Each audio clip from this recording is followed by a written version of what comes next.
passer le Cap Horn. On vient de passer le Cap Horn. Wouh! On est là. On est là. Oh!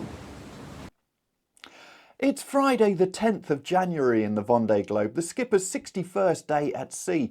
And as we saw there, Arnaud Boisier has just rounded Cape Horn, and it doesn't matter where you are in the fleet, the elation of rounding these famous landmarks is absolutely huge. At the front, Charlie Dalin is just about holding off Yoann Richomme, and this battle is going to go down to the wire, as we'll see some light easterlies will be coming in towards the finish.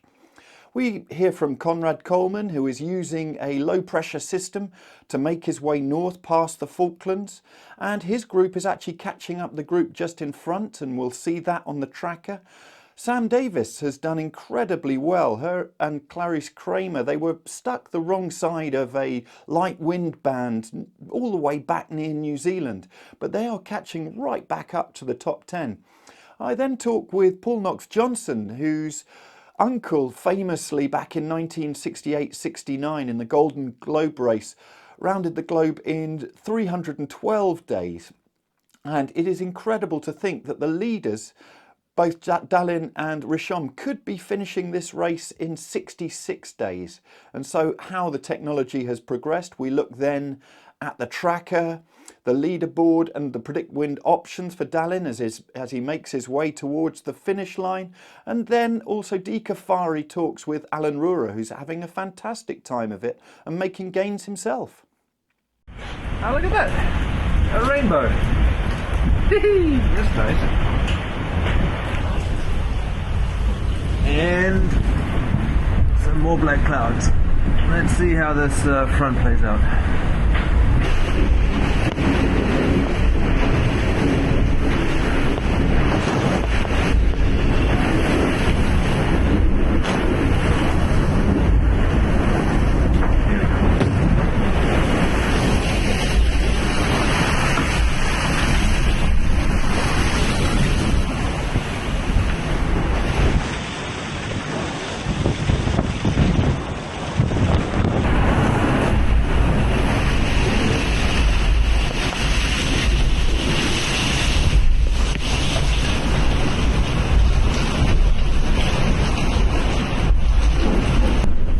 I could not have dreamed about a better way to get past the Falklands. We are on the express train. There's no stopping, no delays. It is full speed, full noise, and to be slightly more academic about that, got 37, 38 knots of wind, and I'll show you in a second, but sailing with two reefs in the J3, and the sea is just, I don't know what happened, but I don't know if I insulted its mother or something, but it is angry. It is wild, and the breaking and the spray is getting whipped up off the tops of the waves, and man, this is cool. This is good sailing.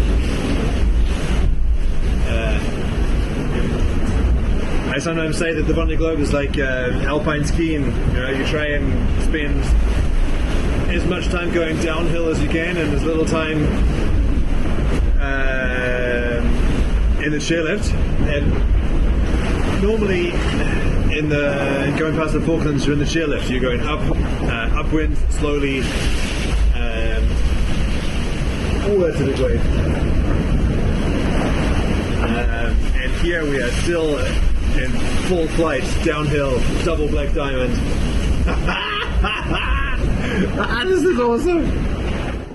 Sitting in the middle of this little low pressure that's just kind of kicking off on the front. I was kind of aiming for the centre of the low, trying not to be too close to the coast because it's generally a bit wider to cross when you're close to the coast. And so far so good. I've actually got good breeze. I have no idea whether it's going to work or not, but this is my plan, is to use the breeze in the centre of this little low that's kind of coming off the front. And I wasn't really sure if I'd go around to the east of it or to the west of it, and actually I'm downwind, so it looks like I'm around the west of it, and the plan is just to make it. It's a bit of a long way round. The worst thing is, it would be absolutely amazing. I've got like nearly 20 knots of wind, but the sea state is heinous, so bad.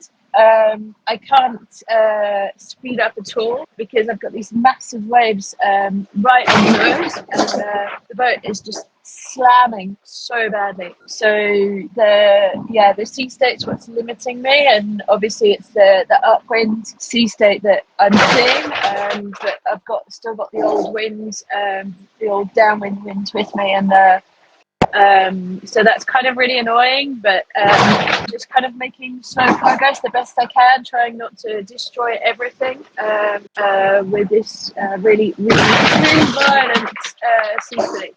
You can probably hear the brakes just slamming, and I'm actually sailing slowly.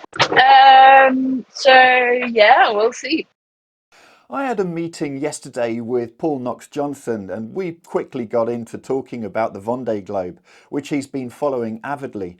And so I just had to ask him what his feelings were about the race so far and how things compare to when his uncle completed the Golden Globe race back in 1968-69 in 312 days. I mean, it's been a really exciting edition of the event. I mean, it's so good to see so much close racing with a great British talent at the very near the front of the fleet on a previous edition boat. So really exciting, and sorry to hear about Pip and everything else, but you know, these things happen. And as we head into the final week of the event, it's hugely exciting to sort of see how it's all going to pan out. We're very sure that a new record's going to be set. If fingers crossed that the fleet can sort of close up and make it a really tight finish. I mean, when you look at it compared to back in 1968-69 when Sir Robin went around the world on Sue Haley, the difference in technology now, the difference in boats, the difference in the speeds that are achievable, and the whole feeling of the race is just, it's chalk and cheese, let's be honest. At the front, the gap between Charlie Dalin and Yoann Richomme is holding steady at about 170 to 180 nautical miles. They are currently using a high pressure system with the winds circling around the island of Madeira, but very soon they'll be into this low pressure system that is making its way west to east across the Atlantic. And as they go east of the Azores, this is where they will start to have those winds build significantly. And we can see there Seb Simon in third place is taking a far more westerly route. So we're going to see how those options play out. The extraordinary battle for fourth continues to play out as they make their way towards the equator. We have to zoom right in to see these positions between 4th and 10th place. And we've got Sam Goodchild and also Jeremy Bayou out in 4th and 5th. And so answering the question, is West best? Yes, it was. But as we saw yesterday with Paul Milhat, he's in 7th place, and he said the routing options were putting him just behind those leaders. And then also we've got Nico Lundven in 9th place. He was the one who went furthest east. And so it seems that option really didn't pay off. But the gaps are still under 100 nautical miles. So he's still completely in the game as they make their way north. Just behind this group, Justine Metreau, who's in 10th place, has slipped to just under 100 nautical miles off the 4th to 9th battle. But it is Clarice Kramer and also Sam Davies and Benjamin Dutroux who've closed right up to this group. But it seems here we've got another west-east battle going on with Benjamin Dutroux in lighter winds and Clarice and Sam taking the western option, seem to be in a bit stronger winds. And so it's going to be interesting to see if they can continue to make gains. And at the moment we've got Kramer back into 11th place ahead of Dutroux, and will Davies also be able to make her way into the top 12? The group from 14th onwards, further south in the South Atlantic, are led by Damien Seguin in 14th, and we also have there Roman Atanasio in 16th, and somewhere in there we've got Jean Le Cam in 15th, the leading daggerboard boat. But they have got really light winds ahead of them.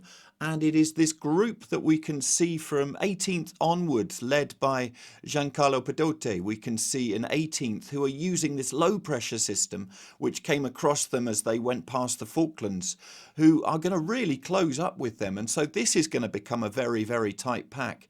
In amongst this group, we have got Conrad Colman, who we heard from earlier, who was really enjoying those strong winds, but of course some massive waves. And also there we've got Arnaud Boisier, who we saw the elation as he rounded Cape Horn, and he's gone inside Staten Island together with Eric Bellion. The leaderboard at 0600 hours UTC shows us that Yoann Richomme is really pushing as hard as he can, averaging nearly a knot faster than Charlie Dalin in the lead. It is, as they make their way onto this low pressure system, they are going to go into the Bay of Biscay quickly, but after that these light easterlies could really mix things up, and Richomme knows he has to be within that touching distance so that he can make his move during those little transitions at the end. Seb Simon is safely in third place, but it's this gap between fourth and ninth which is extraordinary. After nearly 20,000 nautical miles sailed, just 85 nautical miles separate them, so anything can happen here. Sam Goodchild currently is in the prime position of this group, with Jeremy Bayou behind, Boris Herman in sixth, Paul Meelhat, who took that eastern option together with Nico Lundvend there in seventh and ninth respectively, and Thomas Rouillon, who's got that problem with his J2, has really dropped down the rankings in the last few days, and there is no doubt that is hampering him. The PredictWind routing option for Charlie Dalin, compiled by SailWorld.com's New Zealand editor Richard Gladwell, shows him definitely going to the east of the Azores using this low pressure, but there is a sting in the tail with these easterlies just coming in to Les Sables d'Olonne, and Richomee will be looking to make gains as they finish most likely some point on Tuesday. Hey Alan, you have been really enjoying life since Cape Horn. You've caught up loads of miles. Talk to me about this change of atmosphere on board. Well, it's pretty cool. I mean, it's the first time on the race that I've had a bit of, let's say, a bit of luck and good weather, and I can manage to push my boat now because the conditions are a bit better, and I've got a boat in good shape, so that's pretty cool. I can be 100% of the boat. And yeah, the weather helped me to come back on that part of the fleet. But I did I did a nice job from the Cape Horn to here, so I'm pretty proud. And the South Atlantic looking ahead has really complex weather, but now you're in a new battle. Do you feel recharged, ready to attack? I'm ready for any part of condition. I mean, it looks terrible, the Atlantic. It looks really slow. Like all the fleet behind us gonna join us in a few days. It's a mess. But it's another race starting, and that's this Vendée Globe. It's till the beginning. It's doing the elastic, and it's hard mentally because you fight for a month to get out of one part of the fleet to catch another one, and that's what happened today. And on 2 days of job, you know that this is it's going to be over, and doesn't matter. Now the weather looks really complicated with different options, east or north option. I don't know what's the best. I will try to sail as a sailor, and the weather system, let's say the weather forecast is changing every day till the Cape Horn. Telling me that I will do 9 days to join Rio de Janeiro, and today it's still 9 days. So I just gotta sail, try to find some wind, and do my best. Exactly. Well, good luck with that. On reflection, your previous two Vendée Globes, how different does this one feel? First, it's the boat. It's so different. The way of sailing, way of pushing, and I feel like I'm on the race. I'm not on the positioning I wanted to be on the fleet, but that's the Vendée Globe. It happened. But I'm happy because always sailing with boat around, and now I'm sailing with boats that I was supposed to race around. So I'm pretty proud of being like really on a racing mode for the Atlantic part. And actually, the big part of the fleet is not so far. It's about 1,200 miles. There is from the 4th place to the 10th place, and that's pretty cool. But yeah, I mean, it's I'm still learning some stuff. I'm still learning how to push my boat, and I'm beginning as an adventurer, and I think I'm a racer. I'm a real one, and race is not over. A lot of things could happen. I'm pretty proud to be close to the top 15. And yeah, it's the big part of it was to take that boat that we didn't know what was his potential actually, and to make it work and to make it sailing around the world. And that was a big part of that Vendée Globe. Well, congratulations to you, Alan. You are a racer, and every day is a school day. Keep learning, keep pushing, and we'll speak to you soon. Thank you. Thank you for watching today. We're going to continue bringing you all the latest news as the Vendée Globe reaches its thrilling conclusion. Please do subscribe to our channel using the button down here, and take a look at sailworld.com and yachtsandyachting.com for all the latest news in sailing.